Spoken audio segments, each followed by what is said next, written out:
Welcome to Legends in Leadership, brought to you by ISF and the Carrington Group. Legends in Leadership is an inspirational podcast featuring the stories of leaders who are making a difference. Our goal is to inspire you with the stories of leaders who come from humble beginnings, overcome challenges, and ultimately rise up to make a difference in people's lives. Well, greetings, folks, and welcome to this week's episode of Legends in Leadership. My name is Dr. Blair Ritchie, and I'm the Executive Director of the International Student Foundation.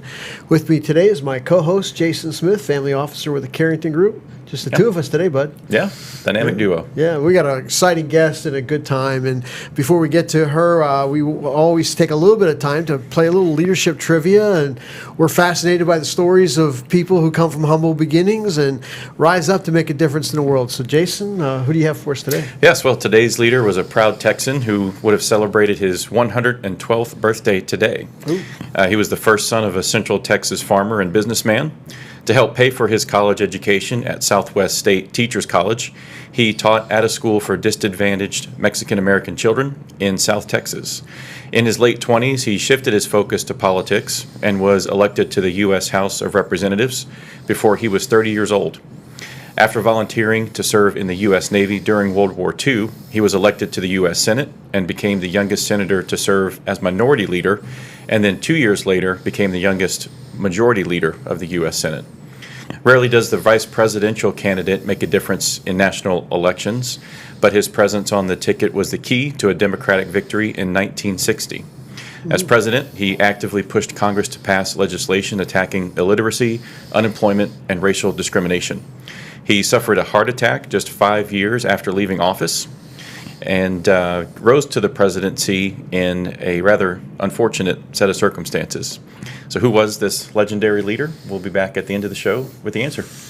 Okay, well, there we go. Well, we got a Texas theme going today, that's for sure. Our guest today is Enisha Shropshire, and Enisha is the Director of Board and External Relations with Texas 2036. In that role, she's responsible for building and maintaining Texas 2036's Board of Directors, which fascinating about what that means to maintain a board of directors, since I have to do a similar thing in my role, and ensuring diversity across several demographic measures: ethnicity, geography, industry, age, and gender.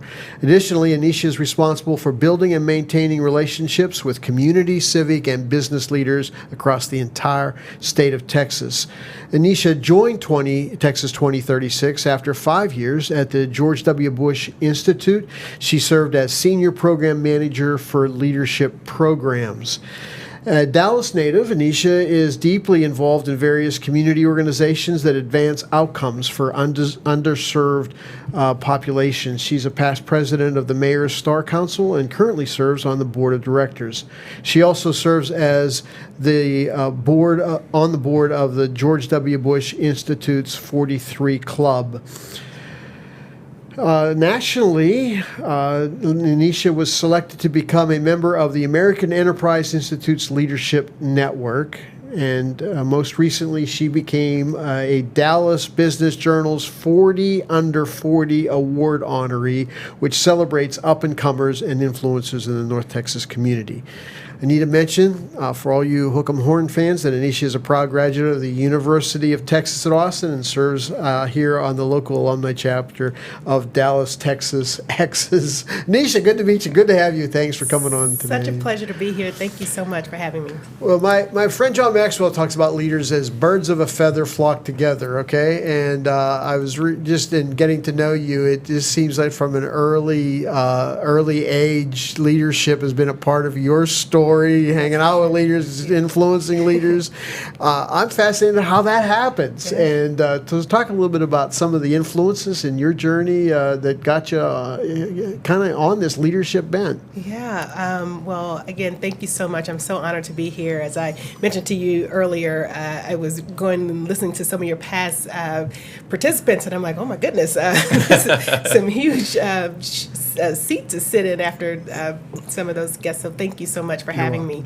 As you mentioned in my bio, I'm a Dallas native, proud Texan, Texan through and through. Of all the places I've lived all over the country, I've always held that Texas pride in my heart, and sometimes verbally too much for some people, but that's just a part it comes with being a Texan. Braggadocious, But grew up here in Dallas in Southeast Oak Cliff, across from Paul Quinn College. Yeah. And graduated from Wilmer Hutchins High School. And anyone who knows anything about Wilmer Hutchins, you can imagine what growing up in a community that's been so underserved and for a long time. But my mom, she had me at 18.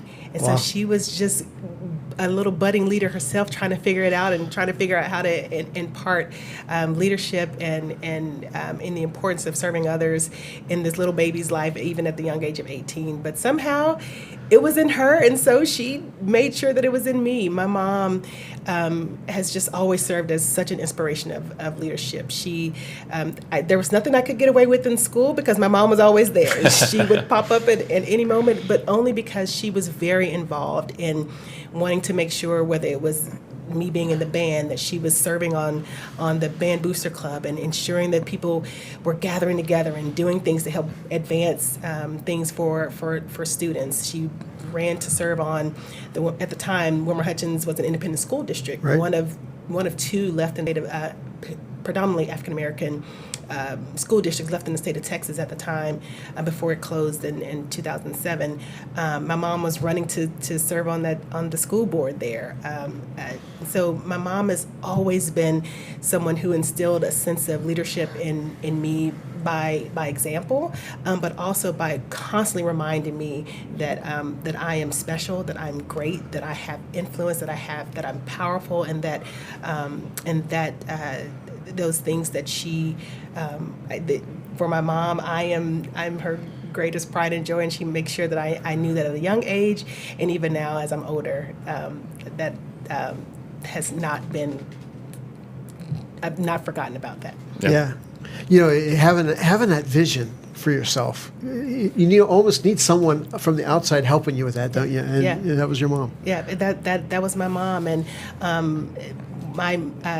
my dad has also been such an influence, but unfortunately I didn't grow up in the house with him. He lived in Houston while I lived here in Dallas, but my mom said one day I came home from school and was like, hey, my friends were talking about their dad, and I'd love to meet him. And I think I was 5 or 7 or something. And from that moment, he's been there. And Wow. again, just another constant reminder, even from a distance, to remind me of who I am and the call on my life, and to be purposeful in everything that I do. And so my mom and my dad were supportive, and my mom in particular made sure that I was never bored. So she always pushed me to be in some kind of extracurricular activity, and so whether it was again band or and again, not to just be in them, but to lead in them. So when I was in the band, I became section leader. When I ran track, I became track captain. I ran for student body president and was president my senior year of high school. It was not just joining these things and being a part of them in a dormant way, but to be a part of things and lead in things. And so even as a single parent working 2 jobs, she was always making sure Wow. that I was still, again, not just involved, but I was leading in the things that I was involved in. Well, you're blessed.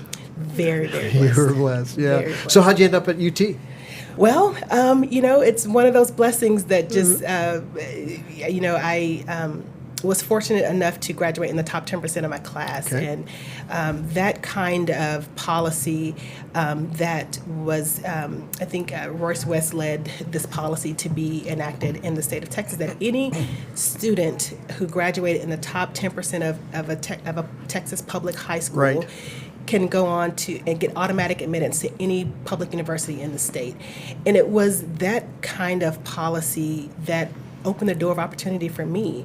At the time, no one in my family had graduated from college. My grandmother had started college, and a couple of other people. My mom had started college, but had to focus on being a parent. Sure. And so for me, it was an opportunity to be a part of something that was huge, and it was scary because again, Wilmer Hutchins was this small 800 student body high school, and then you go to UT and it's 50,000 students.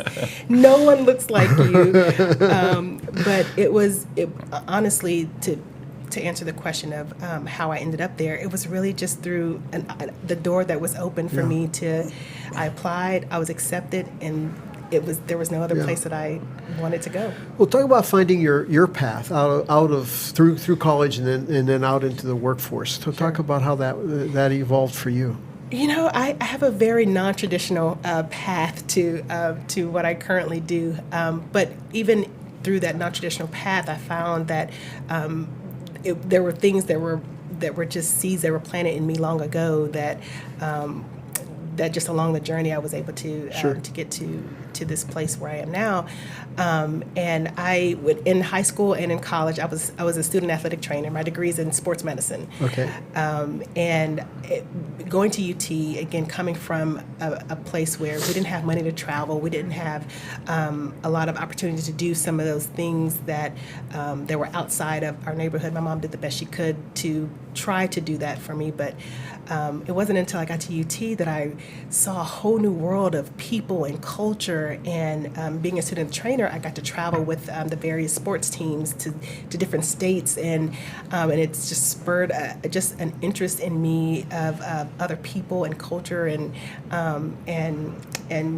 just it was just such a fun time in my life to have that experience. And again, my degree is in sports medicine, but never did anything in sports medicine. I graduated and I got married right out of college, and my husband's career kind of took us all over, so it was hard to establish good work experience in my degree. But I finished my degree and ended up in DC. Was the last place that we lived at the time, being married. We divorced, and I launched into a career in event planning. During that time that we were married, I kind of served as a liaison for my ex-husband played professional football, and again, it was those little leadership things that were along the way that were just there, that being the wife of an NFL football player, you see the importance of a strong family structure to help support the players, and just that transition of moving all over can be just hard.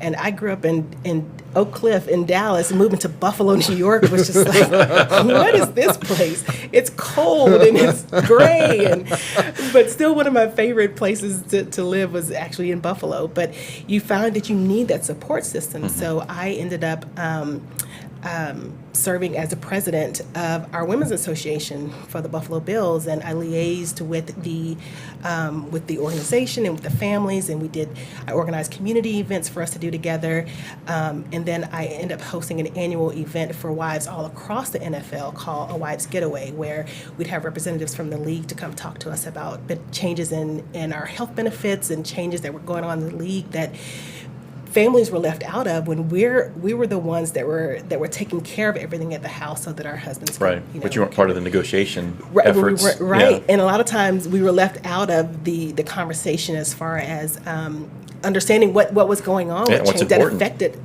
the families directly. Right. And those women that were part of the league, they're brilliant women. They're kind and they care so much about their respective communities. So I started a yearly event where we could come together and do that as a unit, which led to the start of a national organization called Off the Field. And so I served on the board. I was the vice president for a while, and so it was just those little leadership seeds that were planted from my mom and that were watered by my dad just along the way, transferred into, even as a wife of an NFL player, into a leadership role. Again, don't just be a part of something. Lead while you're in what you're in. You can't help yourself. I just can't help it. And my husband now will tell you that she just can't help herself. She is just a leader through and through, and that's just what she. We get into this compelled discussion to. about are leaders made or are they born? And usually after the end of that discussion, I come away with those saying, both. There's a sense in which there is a leadership gift. I believe that some people do have. They can't help themselves. They're going to lead, and others maybe come along a little bit more reluctantly, but they've learned to lead and they develop that leadership. And so it sounds to me like you're both. You had that gift implanted in you early, but you've developed that. And let's talk a little bit about some of the things that you've done along the way that have really influenced your leadership, that have helped you develop into the person you are today. It's after my ex-husband and I divorced and I moved back to Texas and Dallas in particular, there was this void of wanting to be a part of something that could really have an effect and change. And I moved back. I hadn't lived in Dallas in 15 years, and I moved back, and the city had changed so much. And in a lot of incredible ways, and in other ways that were troubling to me. I mean, I was like, we're hearing people, white people say they were going to Oak Cliff. I was like, what are bringing them to Oak Cliff? There was a thing called Bishop Arts that didn't exist 15 years prior. But there were things that were happening where Dallas has a very clear north-south divide. But you saw this, there was this migration happening of, people seeing value in what was happening in the southern part of Dallas where I grew up. But still there was so much that was needed. My community was seemingly left out of all of the incredible things that were happening in other parts of southern Dallas. And so I wanted to be a part of, how can I bring up, be a part of something that will help bring up the community in which I came from. And because the house that my mom and my aunt and uncle grew up in was still there. My grandparents were still living in that house, and that house is still a part of our family, will always be. But everything around it seemed to have been disinvested. The one grocery store we had was gone. There were more fried chicken joints and, these things that were just not beneficial to our community was there, while other parts of Dallas was continuing to grow and change in beautiful ways. We had a Clyde Warren Park. That wasn't a thing 15 years ago. But there was green space, and there was all these things that were happening that I wanted to be a part of. And a friend of mine posted on social media about the Mayor Star Council. And so I did a little digging, and they had, by the time that I learned of it, they had just extended the deadline. And so I'm learning about it and like, this is it. This is how I can get involved. And for me, I knew what I knew to be true about disinvested communities because I lived it, but I didn't have the exposure to policymakers and various leaders in our community that were, to learn how to be a part of affecting change in a substantive way. So learning about the Mayor Star Council, that was the door that opened for me, that really changed how I understood being a part of being a leader in a city. Through the Mayor Star Council, I learned that I have direct access to my city council member, and so you learn about how the city is structured. They expose you to different organizations that are doing various works in the community, and they just expose you to different parts of Dallas. That so people, and the Mayor Star Council is a very diverse group, and again, diverse in every way, from political background to race and ethnicity to geographic parts of the city. And so you had people from northern Dallas that were coming and experiencing southern Dallas in a way they never had before. And they were seeing value in the people, not just in the property and the land. And some of my best friends are now people I would have never met had it not been that I've learned and gleaned from their leadership because of the Mayor Star Council.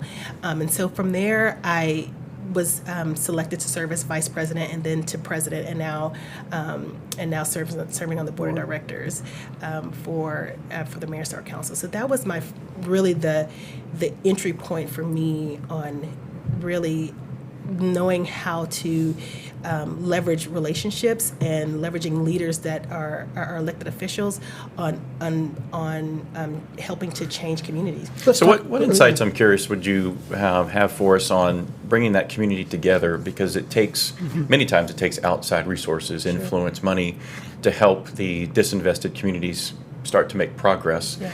But I think there have been reasonable criticisms when just the money comes in, without the support of the community and the involvement of the community. Sure. So have you seen a model that does work well and can be replicated? I'd be curious to learn more about that. Yeah, I think that the most important thing that you can do for any community is, like you said, to involve the community, because then you're seeing the value in the people, right? You're seeing more than just you're not just throwing money at a project. Or Paul Quinn College does an incredible job of bridging that gap, of involving the community in the work of they're located right in the heart of actually between two separate communities in Oak Cliff, Highland Hills and Singing Hills. Okay. It's kind of right there on the cusp, and they do such a great job at that. Another is a newer one, and it's a little bit tougher because there's so much need in the community, and the name escapes me right now, but they're bringing green space to, and it's a plot of land that's connects Singing Hills and Highland Hills through South Oak Cliff High School and Wilmer Hutchins High School, and they're bringing green space to the community because they know they have an understanding of, one, property value increase, but two, just the mental health that green space plays in bringing people up. So I can't think of the name of the group offhand, but those are two examples of organizations that are really doing the very best that they can to bring the community. And another is Trinity Park Conservancy.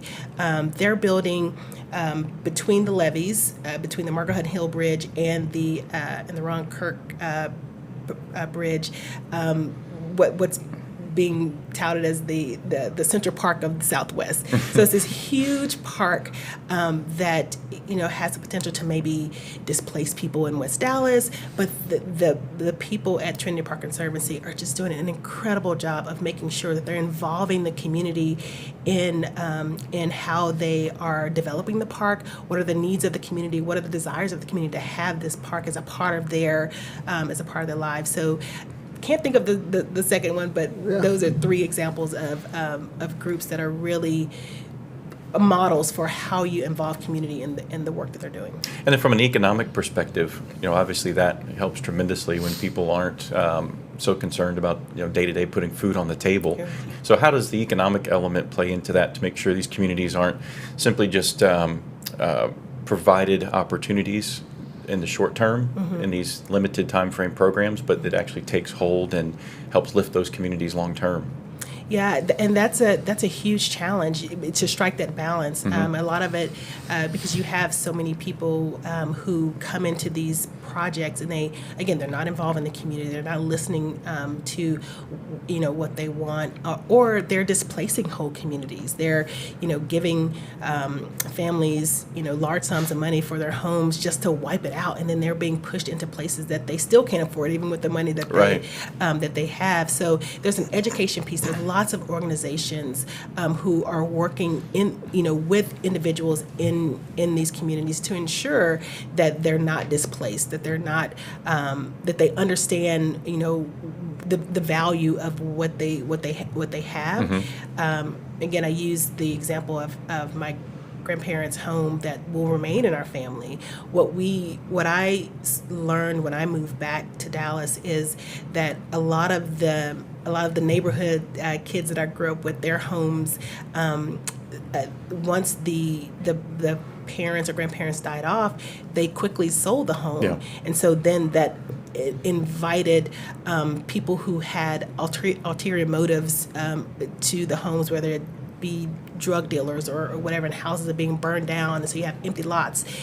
I step outside of my grandparents' yard and I look to my right or left, and I see just vacant, boarded up houses that were once vibrant parts of community, but there was no one who saw value enough to stay. And so part of our family deciding to remain in the community is to figure out how to get people involved in the political process, to understand, like I had learned through the Mayor Star Council, the access and the power that they do have to, to talk to their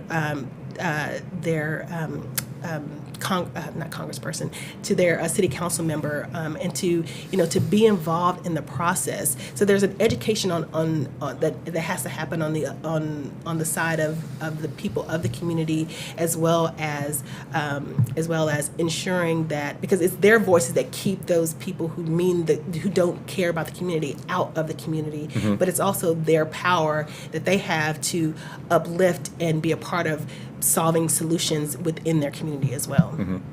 A lot of upheaval around the country right now, where at least gets the news media, and there's probably a lot of things that are not broadcast on the news media that are probably really vectors of change in a positive way. So can you talk a little bit about what you think is the key to bringing those social changes in ways that are maybe not as destructive or more constructive that for communities in urban areas that are facing? I am a firm believer in all facets of change. I believe wholeheartedly there are people who have to be disruptors. You have to have those people who are entering spaces and who are for without them, no one would be paying attention. Because people in these disinvested communities, they've been saying the same thing for years, decades. Nothing has the desire for change in the community hadn't changed. I mean, it's no different now than it was back during the civil rights. We're looking for equity. We're wanting, money in our schools. We want, we want the same things that Highland Park has. We want them down in Oak Cliff and at Lincoln or Wilmer Hutchins or South Oak Cliff. We want the same types of opportunities, and so I believe firmly that you have to have people that are causing the uproar and the disruption, so that it opens a door for people that can sit at the table and to have a conversation and to lay it out plainly to the people who are making the decisions and who, because those decisions have direct impact on the people who they say they're looking to serve. So for me, that means I'm not going to be the person out in the street, but I support the person that's out in the street that's protesting, that's using their megaphone. I'm the person at the table that's laying out the plan based on my understanding of my own history, but based on the understanding of things that I didn't know before that they're out protesting about, and I'm combining those efforts in order to push forward things in education and health, and whether something as utility as broadband that people weren't really paying that close attention to. Now COVID has exacerbated issues. Right. Yeah. That broadband does matter way more than we realize. It should be more of a utility. It should be more ubiquitous than it is right now. But no one was paying attention to those things that these people who didn't have those things had been raising their arms about for years. So you need, unfortunately, the tragedies that have happened in our country over this summer have heightened the, people are now listening in a way that they hadn't before. But the requests are the same. Yeah. We want equity. We want to be seen as valuable. We want to be a part of the conversation. We want to, we want our schools to be better funded. Yeah. We want broadband internet. We want the infrastructure in place so that to support high-speed internet, because now my child has to to do school from home just like everyone else does. What do we do about that? So, there's no Martin without Malcolm. People like to quote Martin Luther King in these as the peaceful, but he wasn't. Jesus turned over tables. He was there disrupting and getting things done. And so you need both of those, things to happen, to work together in order to really bring about effective change. I think the education piece is so critical because that's what really begins to help, improve downline outcomes. And I'm curious about the educational piece because there's a school district that released a report. 30% of kids, I believe at third grade, were at reading level. And they spent $750 million over the course of 3 or 4 years. They raised it from 30% to 33%. So no marketable change after $750 million spent. So what are some of the keys that maybe the Texas Project is looking at or communities can rally around to actually have better outcomes when maybe money isn't the underlying factor, Sure. at least in this example of this school district? Sure. It's a multi-pronged, multifaceted approach. I think House Bill 3 in the last session in Texas was a good jumping off point with the focus on early education. Because again, by third grade, kids they're not reading on grade level. That has a huge From that point forward, you're unable to learn, right? Because your reading is the key to learning. It is the cornerstone to all the other things. Yes, even math. Absolutely, yeah. Word problems, whatever it is. So while money, like you said, isn't always the issue, it is a big part of it. Sure. Because you have schools that are underfunded. Yeah. They don't have the right resource. They can't retain teachers. Another huge issue is over disciplining of students of color. So which has a huge ripple effect on their ability to read on grade level and puts them on a path on the prison pipeline. So when students are over disciplined, they're taken out of classrooms. They're put in alternative of schools that are so focused on behavior versus them actually learning, these the various skills needed to build upon. Then you're putting them back even further. So it's creating an entire system of opportunity in the education system that retains teachers and good teachers. We have a teacher shortage, so how can we incentivize teachers to stay? You have great programs like the TFA that recruits people from the business community to come out and to serve as teachers for a number of years, but one of the biggest things is making sure that we are recruiting and retaining good teachers. The other thing, and which is a really hard thing, and sometimes people don't feel comfortable, is accountability. Like, how are we measuring our student success, and how can we ensure that that doesn't serve as a full incentive for schools to get funding, sure. So that the focus is on seeing where kids are and helping them get to the next level of where they need to be in order to make sure that they are able to put on a path and a trajectory that leads to long-term success and creates opportunity for them in the future. And so our programs, that your zip code shouldn't define your educational opportunities. Does the voucher approach, does the school choice approach have a place in that long-term success model so that students are able to find the place where they can be successful versus the path you explained, which is this disciplinary route without any off-ramps, really? I believe in a balanced approach to all those things. I think, I know many people that I admire and their leadership, that they had the opportunity to choose a different school than the one that they would have gone to otherwise, and they have incredible outcomes. But the vacuum that leaves in the public school, where I didn't have a choice on where I went. Right. But I felt I entered the University of Texas underprepared for the rigor that existed there, and that was from just my school was constantly considered an underperforming school district that ultimately closed and reopened several years later under the ISD. But I just believe in a balance and all, because then there leaves a vacuum for the kids who don't have the the ability to make, or parents who don't have the ability to make that choice, because then other things come into play.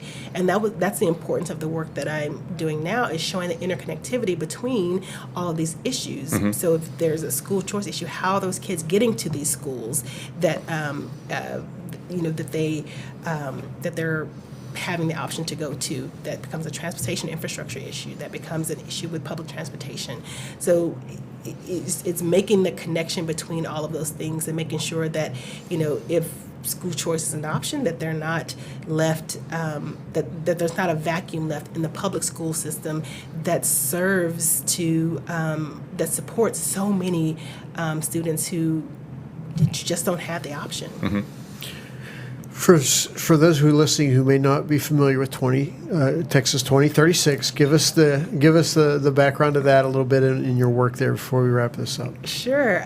Texas 2036 is a public policy nonprofit that focuses on state issues across 6 issue areas: education and workforce, health and health outcomes, infrastructure, that includes everything from transportation to broadband internet access, natural resources, that's everything from oil and gas and water, justice and safety, that includes everything from safe neighborhoods, but also to kids at safe homes, and then government performance, which is kind of a wonky one that deals with ensuring that our government is able to function optimally. So we work across those 6 different issue areas to ensure and we take a long-term strategic data-driven approach to solving these most pressing issues. The year 2036, hence the name of the organization, is the bicentennial of the state of Texas. And so we use that year just as a marker for the state to say, hey, if we're not taking a long-term look at these issues, we're expected to gain another 10 million people by the year 2036. We're right now at a population of about 28 million. We're going to grow to almost 40 million by the year 2036.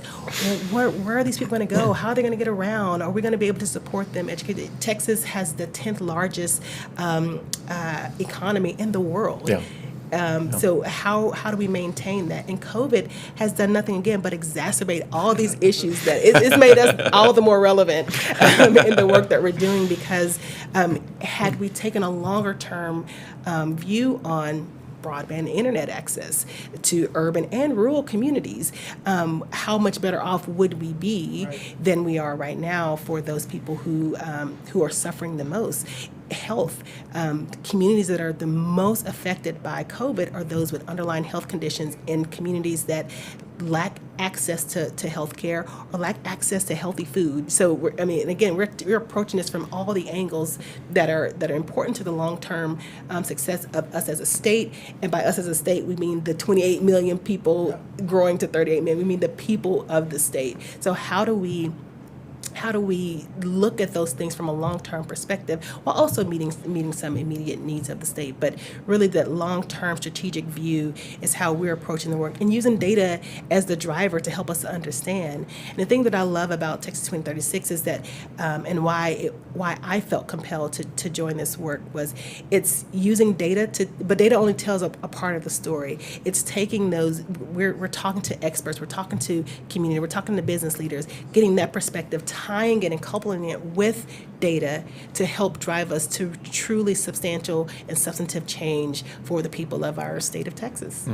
And if people want to become part of that conversation, how could they become part of that? Please visit texas2036.org. There you will find a plethora of resources. We just launched our strategic framework called Shaping Our Future.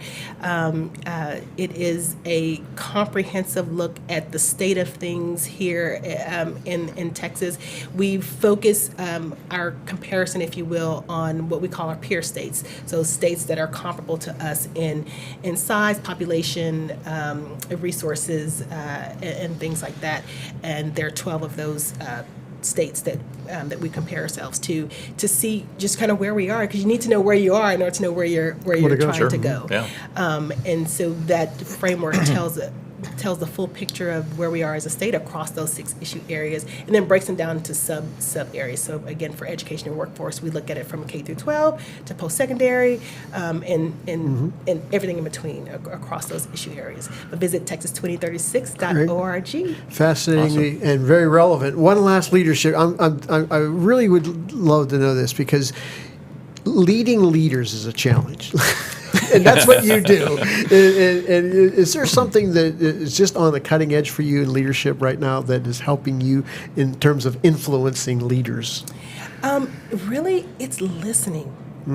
It sounds so cliche, but it really is. Ultimately, everyone wants the same thing. We want to be valued, we want to be seen, we want to be heard, but it's really listening to what are the desires of the heart of our legislators. How can we marry those desires to the desires of the people in the community in which they serve? And so it's just listening to all those things and bringing them together, and it really is really what drives the most effective change. Yeah. Listening and then taking action accordingly, of course. Like, absolutely. You can't have effective change without action. Yeah. Good stuff. Wow, this has been just a treasure today.